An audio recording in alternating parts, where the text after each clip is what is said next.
স্বাধীনতার ৫৪ বছরের সবচেয়ে বড় প্রাপ্তি হচ্ছে মুক্তিযুদ্ধের যেই চেতনা বুকে নিয়ে এই বাংলাদেশের মুক্তিযোদ্ধারা বাংলাদেশকে স্বাধীন করেছিল, সেই চেতনা বুকে ধরে ২৪শে আবার আমরা দেশকে স্বাধীন করেছি।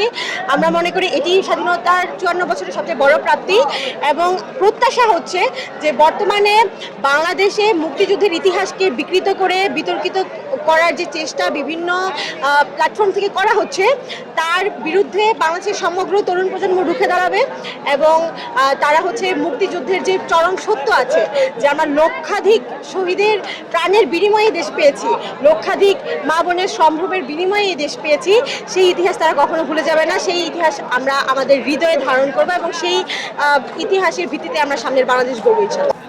অপূর্ণতা রয়ে গেছে তো অনেক। বাংলাদেশ এখনও তৃতীয় বিশ্বের দেশ। এটার কারণে বাংলাদেশ যে রাজনৈতিক অস্থিরতা আছে আমরা বিশেষ করে দেখতে পাচ্ছি যে বাংলাদেশের জুলাই যোদ্ধাদেরকে যেভাবে টার্গেট করে এখন কিলিং করার যে মিশনটা শুরু হয়েছে, আমরা মনে করি বাংলাদেশের সবচেয়ে বড় সমস্যা হচ্ছে এই রাষ্ট্র দেশের জনগণকে নিরাপত্তা দিতে পারে না। আমরা দেখেছি যে বিপ্লবীরা বাংলাদেশকে দ্বিতীয় স্বাধীনতা এনে দিয়েছে, তাদের প্রাণ রক্ষা করার ক্ষমতা স্বয়ং ইন্টারিম গভর্নমেন্টেরও নেই।